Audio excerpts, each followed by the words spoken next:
देखिए जो पहला वर्ड है एटम। सर सुनिए। हाँ बोलो। सर डायरेक्ट पेयर यूज करना है। हाँ डायरेक्ट पेयर यूज करना है। हाँ, डायरेक्ट जो है एटॉमिक स्ट्रक्चर से ही शुरू करेंगे।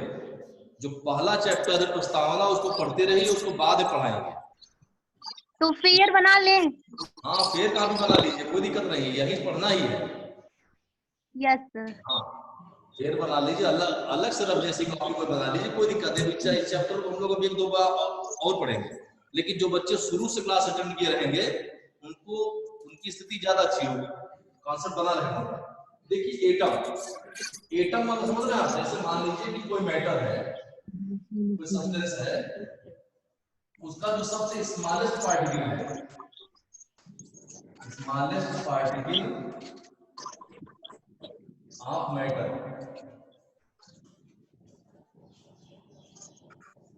कोई द्रव्य है, कोई द्रव्य है, उसकी जो सबसे सूक्ष्मतम इकाई, जब जो सबसे सूक्ष्मतम पार्टिकल है तो आपका एटम है। जो सबसे स्मॉलेस्ट पार्टिकल है जो किसी केमिकल इक्वेशन में, केमिकल रिएक्शन में या किसी केमिकल चेंज में पार्टिसिपेट करता है, जो किसी रासायनिक अभिक्रिया में भाग लेता है और सबसे छोटा कण है, वो एटम कहलाता है। ये इसकी डिफिनेशन थी। अब जब बात आई कि जब ये सबसे सूक्ष्मतम है, इससे सूक्ष्मतम कुछ संभव है, अगर किसी रिएक्शन में पार्ट करना है, कहीं भाग लेना है, कहीं आना जाना, तो जो आप रिएक्शन देखते हैं उसका जो एक मेन फॉर्म है वो एटम है। जैसे आप समझिए कि हमारी बॉडी है, उसका भी सबसे सूक्ष्मतम इकाई है, तो आपने क्या कहा? उसको सेल कहा। जैसे बायो में सबसे स्मॉलेस्ट पार्टिकल क्या है? सेल है। ऐसे ही हम लोग केमिस्ट्री के रूप में, फिजिक्स केमिस्ट्री दोनों फॉर्म में, जो भी आपके पास मैटर है, जो भी सब्सटेंस है, उसका जो सबसे स्मॉलेस्ट पार्टिकल है जो एग्जिस्ट करता है वो एटम। एटम के बारे में बात आई, इसमें 1897 में जे.जे. थॉमसन एक साइंटिस्ट थे। इन्होंने क्या किया कि एक scientist Julius Plucker, crooks of Plucker,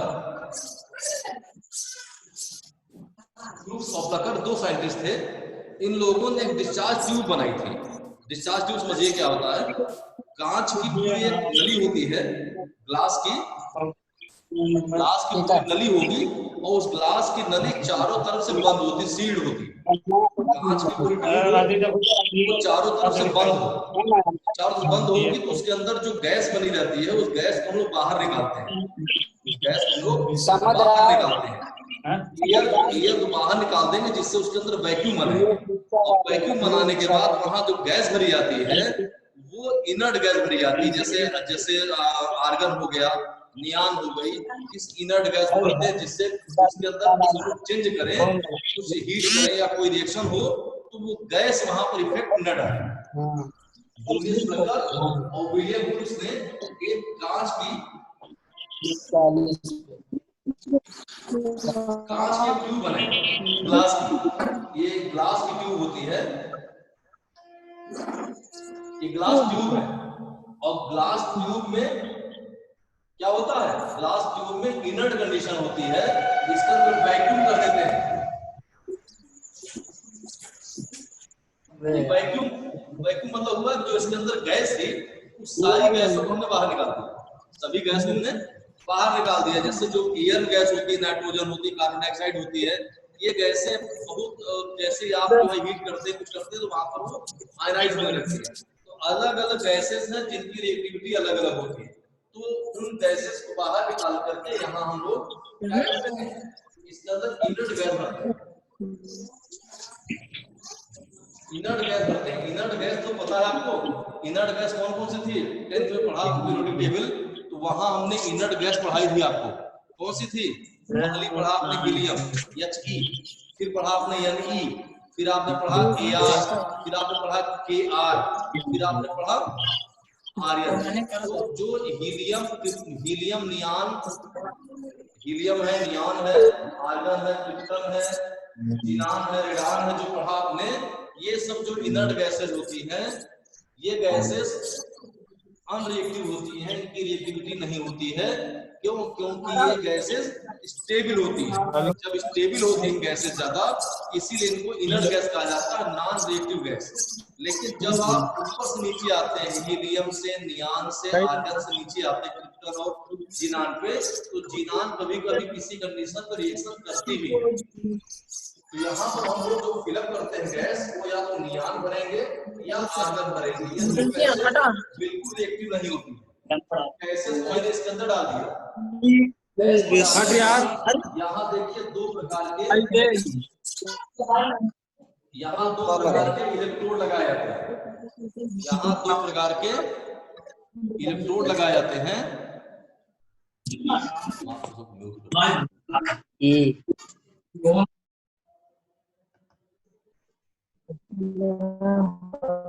दो प्रकार के इलेक्ट्रोड लगाए जाते हैं।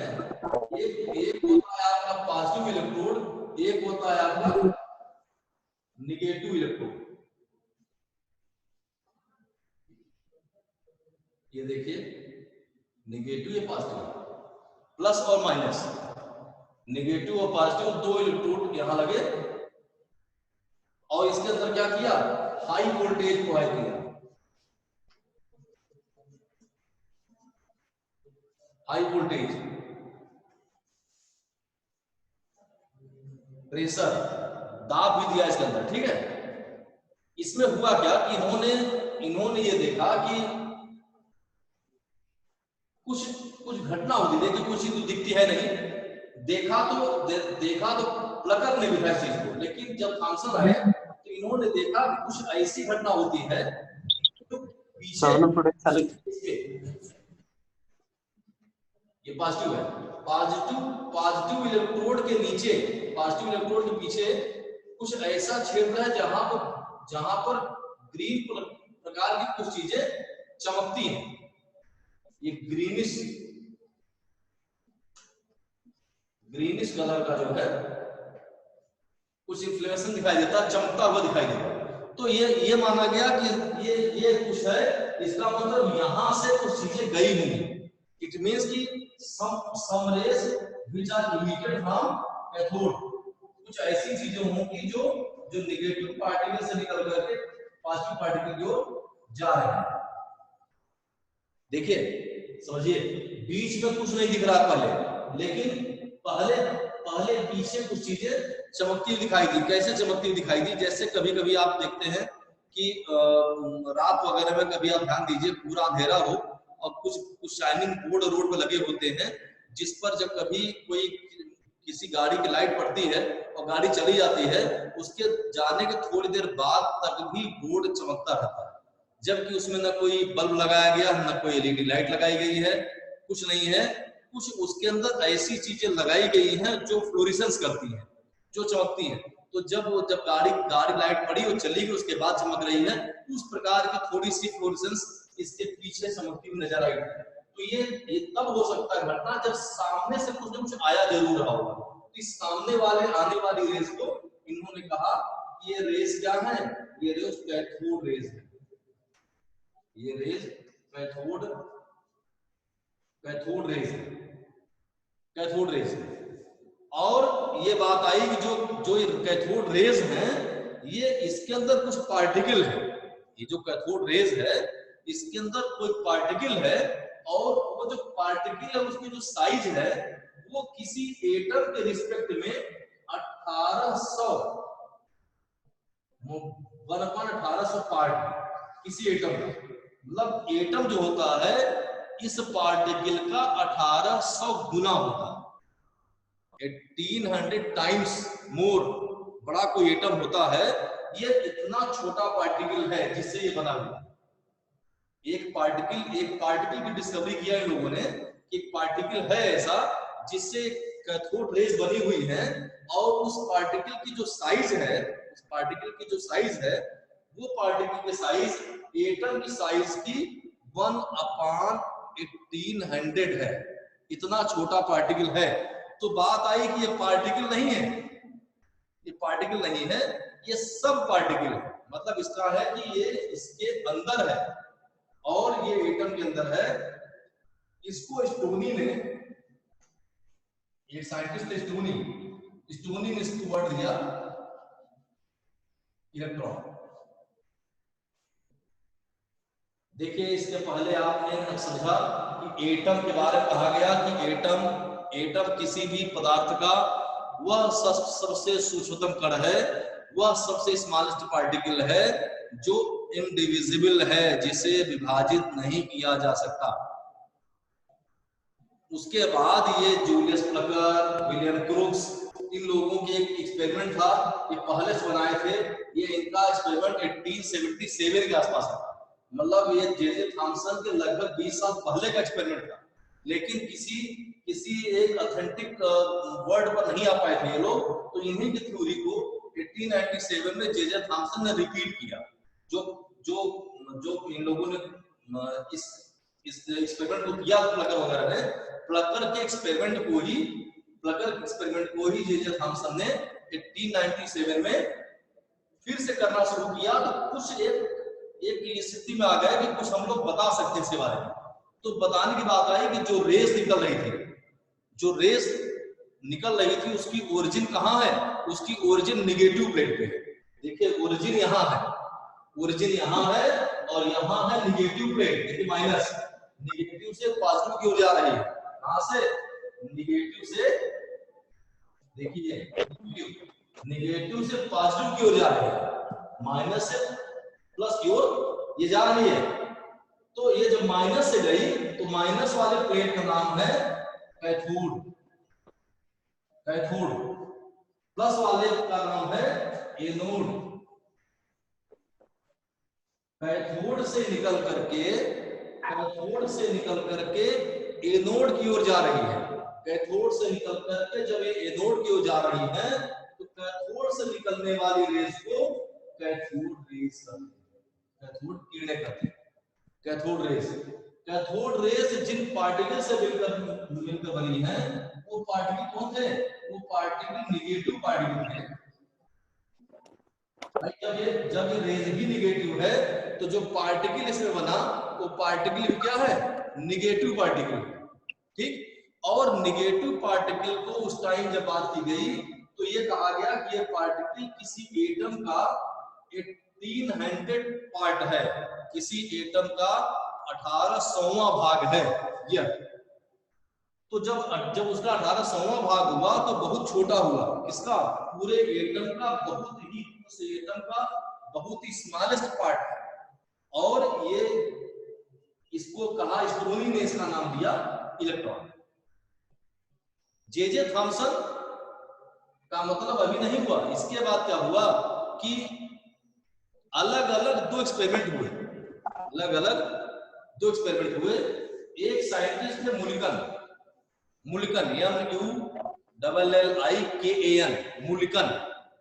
मुल्लिकन ने एक एक्सपेरिमेंट किया था जिसको बोलते हैं आयल ड्रॉप एक्सपेरिमेंट। मुल्लिकन ने आयल ड्रॉप एक्सपेरिमेंट दिया। उस आयल ड्रॉप एक्सपेरिमेंट में मुल्लिकन ने चार्ज की डिस्कवरी किया, आवेश की। मुल्लिकन ने साइंटिस्ट थे,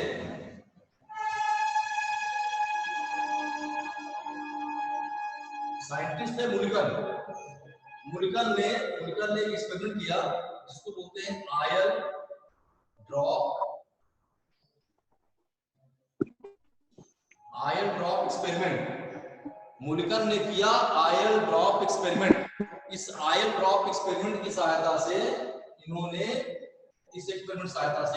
इन्होंने किसी आवेश के बारे में बताया कि जो चार्ज होता है, वो चार्ज जो है 1.6 × 10⁻⁻19 कूलम इतना चार्ज होता है। बस इलेक्ट्रॉन पे ये चार्ज निगेटिव होता है, इलेक्ट्रॉन पे चार्ज निगेटिव होता है। और जब प्रोटॉन पढ़ेंगे तो हम लोग चार्ज को पॉजिटिव पढ़ेंगे। बाकी चार्ज की जो वैल्यू है वो क्या है? वो 1.6 × 10⁻⁻19 ही है। ठीक है, जो ये इलेक्ट्रॉन था,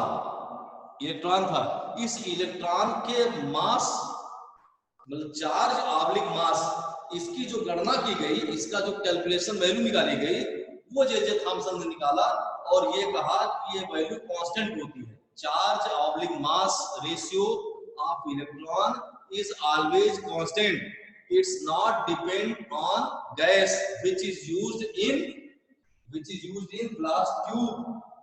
इस ग्लास ट्यूब में जो गैस यूज की गई है, इस ग्लास ट्यूब में गैस चाहे जो यूज कर लीजिए, उस इलेक्ट्रॉन के चार्ज ऑब्लिक मास के रेशियो में कोई फर्क नहीं पड़ता है, ये यूनिवर्सल कांस्टेंट है।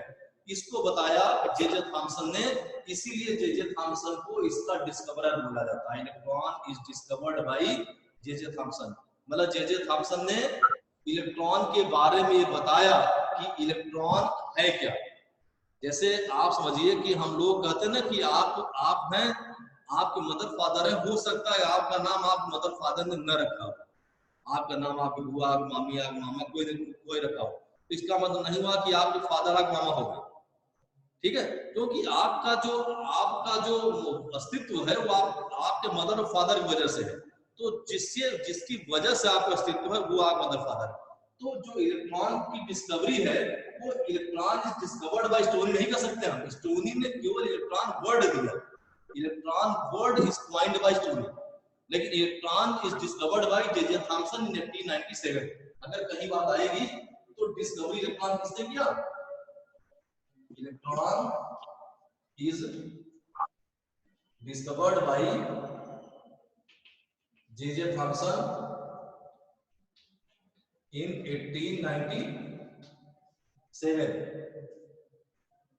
इलेक्ट्रॉन 1897 ईस्वी में जे थॉमसन ने इलेक्ट्रॉन की डिस्कवरी किया। Electron word is coined by Stoney. Charge is discovered by oil drop experiment of Millikan के आयल ड्रॉप एक्सपेरिमेंट के द्वारा हम लोगों ने चार्ज की डिस्कवरी किया। ये हमारा हो गया इलेक्ट्रॉन। इलेक्ट्रॉन के बारे में आप समझिए, इलेक्ट्रॉन का जो सिंबल है,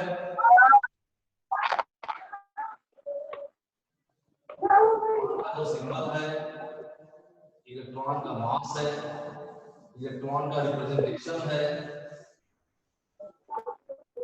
उसको देखिए। इलेक्ट्रॉन जो है,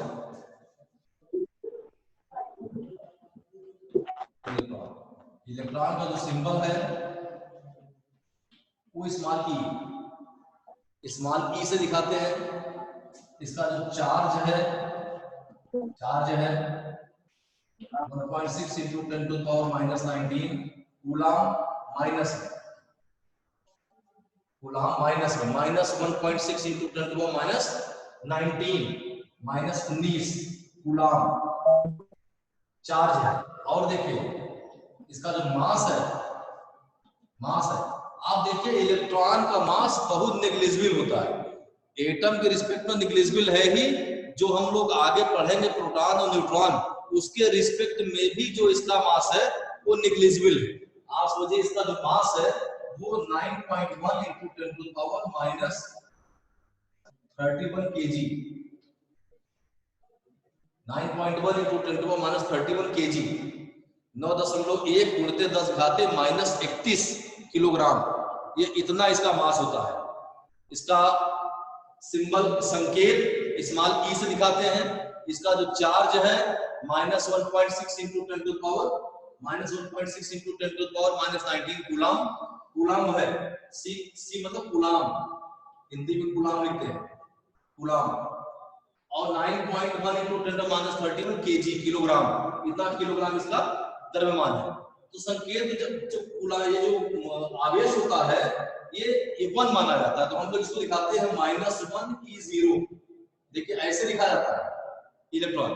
तो जो -1 E0 लिखे, ये जो -1 है, ये -1, ये इसका हो गया चार्ज, ये इसका चार्ज हो गया। और जो जीरो है इसको बोलते हैं इसका मास है।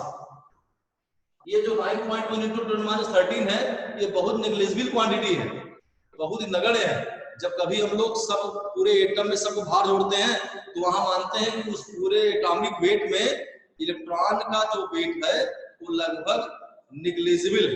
ठीक, तो ये बात आई इलेक्ट्रॉन की।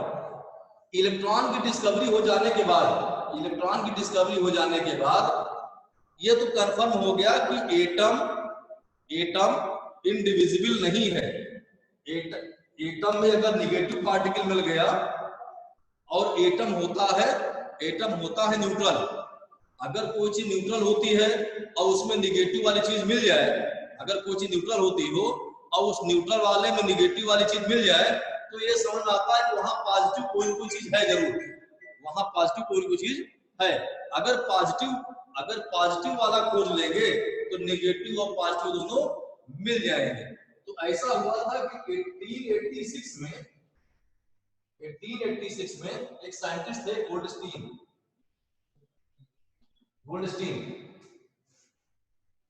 जैसे 1877 में प्लकर क्रुक्स वगैरह थे, ऐसे ही 1886 में साइंटिस्ट थे गोल्डस्टीन। कौन थे? गोल्डस्टीन ने पॉजिटिव पार्टिकल, धन कण, पॉजिटिव पार्टिकल की खोज की थी। पॉजिटिव पार्टिकल की खोज 1887 में गोल्डस्टीन ने की थी। लेकिन उस टाइम में गोल्डस्टीन की कोई बात मानने को तैयार नहीं था। लेकिन उसके बाद घटनाक्रम चेंज हुआ। 1911 ईस्वी में, 1911 में क्या हुआ कि साइंटिस्ट आए जिनका नाम था रदरफोर्ड। कौन थे? रदरफोर्ड। 1911 में रदरफोर्ड ने प्रोटॉन की डिस्कवरी किया। जो एक धन कण गोल्डस्टीन वाले थे, उसी को रदरफोर्ड ने प्रोटॉन बताया। डिस्कवरी की स्थिति क्या थी? डिस्कवरी कंडीशन थी वैसे ही एक डिस्चार्ज ट्यूब लिए। डिस्चार्ज ट्यूब मतलब ग्लास की ट्यूब, जैसे इलेक्ट्रॉन में लिया था लोगों ने, ऐसे ही यहाँ पे 2 इलेक्ट्रोड लगाए, इसको एक बैटरी से जोड़ दिए। हाई वोल्टेज बैटरी थी, उससे जोड़ दिए। ये माइनस, ये प्लस। यहां पर क्या हुआ कि यहां पर कुछ रेज ऐसी थी जो प्लस से निकलती हुई माइनस की ओर गई, प्लस से निकल करके माइनस को जा रही थी। ये प्लस वाला पार्ट है, इसका नाम है एनोड, और ये वाला पार्ट है कैथोड। ये है कैथोड। पॉजिटिव से निगेटिव की ओर पार्टिकल आती हुई दिखी। इस रेज को इन्होंने कहा कि ये रेज है एनोड रेज। और ये एनोड रेज जिन पार्टिकल से बनी हुई है उनको कहते हैं प्रोटॉन। एनोड रेज हैं, और इनके लिए बताया, देखिए कुछ चीजें तो थी जो गोल्डस्टीन ने डिस्कवरी कर दी थी, लेकिन इसके बारे में नहीं बताया था कि ये एलिमेंट कौन सा है। और एलिमेंट के साथ साथ कंडीशन ये है कि जो है ये जो आपका प्रोटॉन है, इस प्रोटॉन के पास प्रॉपर्टी क्या, जैसे हमने कहा इलेक्ट्रॉन पास प्रॉपर्टी थी कि E/m की वैल्यू कांस्टेंट थी। मैंने कहा ना भी E/m value of electron is always constant, it not depends on used gas in discharge tube. Discharge tube में जो गैस इस्तेमाल की गई, उस गैस पर E/m की वैल्यू निर्भर नहीं करती है। E/m की वैल्यू इलेक्ट्रॉन के लिए नॉट प्रोटॉन, इलेक्ट्रॉन के लिए E/m की वैल्यू इस गैस पर निर्भर नहीं करती कि यहाँ पर हमने हीलियम लिया है, कि हमने यहाँ नियान लिया है, कि हमने यहाँ क्रिप्टन लिया है, कि हमने यहाँ पर जिनान लिया है। कौन सी गैस देते हैं इस पर निर्भर नहीं करता है। E/m की वैल्यू ऑलवेज कांस्टेंट है। लेकिन यहाँ प्रोटॉन के लिए E/m की वैल्यू कांस्टेंट नहीं है। E/m की वैल्यू प्रोटॉन के लिए स्थिर नहीं है, यह गैस की प्रकृति पर निर्भर करता है। यह बात बताई रदरफोर्ड ने। E by m value of proton is not constant.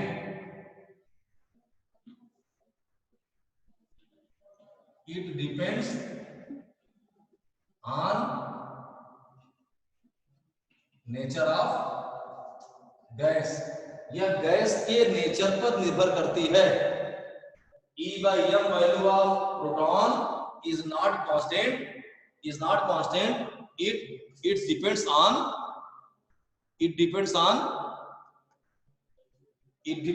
nature of gas used in discharge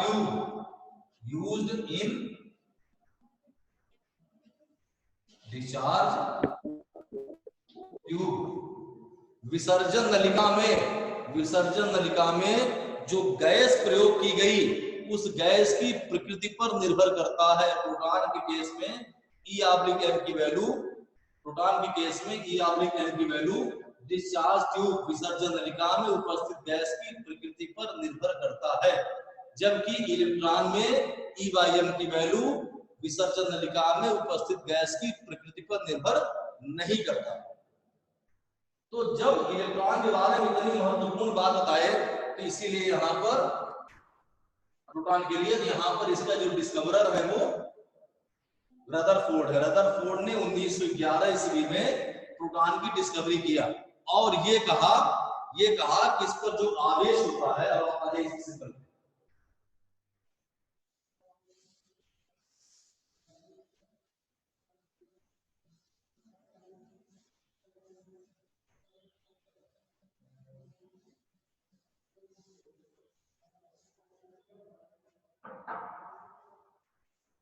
देखिए, जो प्रोटॉन के केस में जो इसका सिंबल है 1p1, देखिए सिंबल क्या है, सिंबल है 1p1। तो यहाँ जो चार्ज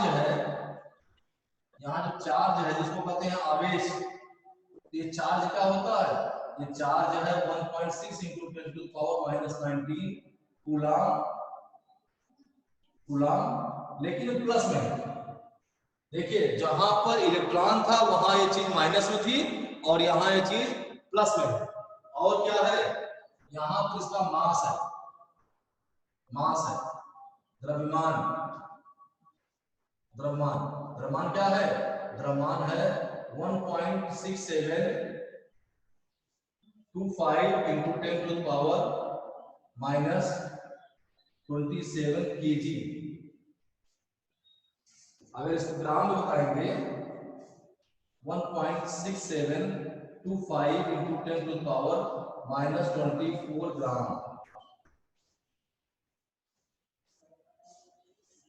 ये प्रोटॉन का मास है। देखिए इलेक्ट्रॉन और प्रोटॉन जब दो की डिस्कवरी हो गई तो बात ये आ गई कि जितना इलेक्ट्रॉन किसी एटम में है उतना ही प्रोटॉन वहां है। मास पर किसी ने ध्यान नहीं दिया कि एटम का मास क्या है, लेकिन बात यह आई कि चूंकि एटम एक न्यूट्रल है, किसी भी द्रव्य का जो परमाणु है वो उदासीन है, वो न्यूट्रल है। तो अगर वो न्यूट्रल है तो मीन्स वहां जितने नेगेटिव हैं उतने ही वहां पॉजिटिव होंगे।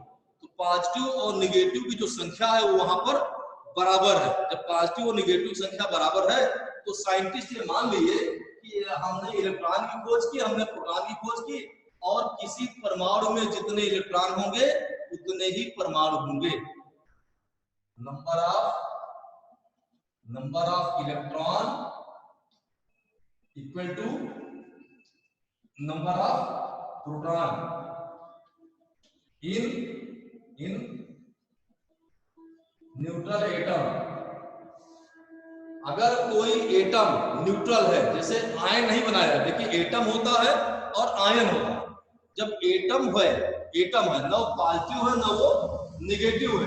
एटम जो होता है क्या होता है, न्यूट्रल होता है। उस न्यूट्रल कंडीशन में इलेक्ट्रॉन और प्रोटॉन की जो संख्या है वो बराबर होती है। E बराबर P कब, जब मान लीजिए कि वहां पर उदासीन कंडीशन है। जैसे मान लीजिए आपने कह दिया कि एक एटम है जो उदासीन है, उसमें 6 प्रोटॉन है, तो आप आगे बता दीजिए वहां 6 इलेक्ट्रॉन है। अगर 6 प्रोटॉन है तो वहां 6 इलेक्ट्रॉन है, इसमें कोई डाउट नहीं है, इसमें कोई बहस है ही नहीं। ठीक है, अब बात यह आई कि जो पूरा एटम था, उस पूरा एटम का जो भार था, द्रव्यमान था, जो उसका मास था, उसका आधा मास हुआ। प्रोटॉन का मास, इलेक्ट्रॉन का मास जब ऐड कर लिए, तो ऐड करने के बाद अगर वहां कोई चीज नहीं है, तो आप तो मानते हैं ना कि दोनों तरफ का मास बराबर होना चाहिए। जैसे मान लीजिए कि हमने कहा, सपोज करिए कि ये एटम और एटम के अंदर 2 चीज मिली, एक मिला इलेक्ट्रॉन और एक मिला प्रोटॉन। ठीक, इन दोनों का मास मिला है, और एटम का मास ये दोनों बराबर होने चाहिए ना। अगर इस एटम में केवल इलेक्ट्रॉन प्रोटॉन है, तो इन दोनों का मास इसके मास के बराबर होना चाहिए। लेकिन जब चेक किए तो पता चला कि ये इसका आधा है। क्या है? हाफ है। मतलब ये अगर हाफ कर देंगे तब इसके बराबर है। इसका मतलब उस एटम में कोई न कोई और चीज है, कुछ न कुछ और है जो जिसमें मास है लेकिन उसमें आवेश नहीं। तब साइंटिस्ट का दिमाग घुमा। लेकिन इस घटना में गैप कितना था? 1911 में ये डिस्कवरी हुई थी, 1897 में इलेक्ट्रॉन की हुई थी, और 1932 1932 ईस्वी में 1932 में सर जेम्स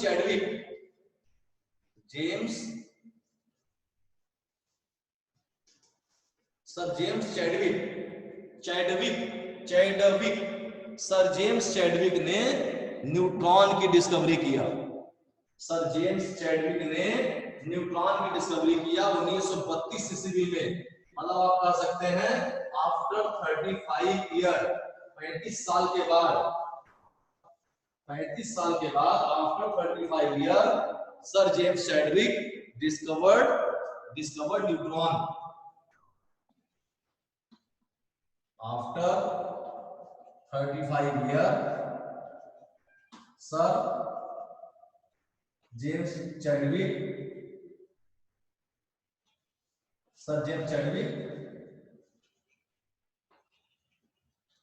डिस्कवर्ड न्यूट्रॉन की डिस्कवरी किया इन्होंने। और डिस्कवरी कैसे किया? इन्होंने लिया एक शीट। जैसे मान लीजिए कि आपने कहा कि हमने हीलियम जो अल्फा पार्टिकल है, उस अल्फा पार्टिकल की बेरिलियम शीट पे इन्होंने, जैसे आप समझ लीजिए कि कह सकते हैं कि कार्बन है, बेरिलियम है, तो आप बेरिलियम की शीट पे अल्फा की बमबारी करा दिए। जब अल्फा पार्टिकल बमबारी करा दिए तो वहां पर न्यूट्रॉन बना। जैसे देखिए आप, ये है 4Be9, इस पे 2He4 की बमबारी करा दिए। इसके बाद यहां बना 6C12 + 0N1। देखिए ये आपका है बेरिलियम। इस बेरिलियम पे ये हुआ अल्फा पार्टिकल कराए, ये बन गया न्यूट्रॉन। तो आप देखिए इसका जो सिंबल है 0N1, 0 मींस चार्ज नहीं है, ये चार्जलेस है। यहाँ ये आवेशहीन है। क्या है? आवेशहीन है। और यहाँ जो इसका जो मास होता है, वो मास प्रोटॉन के मास से थोड़ा सा ज्यादा होता है। मतलब 1.6748 × 10⁻⁻27 kg। तो देखिए प्रोटॉन और न्यूट्रॉन का भार लगभग बराबर है। न्यूट्रॉन का भार प्रोटॉन के भार से थोड़ा सा ज्यादा होता है। ठीक,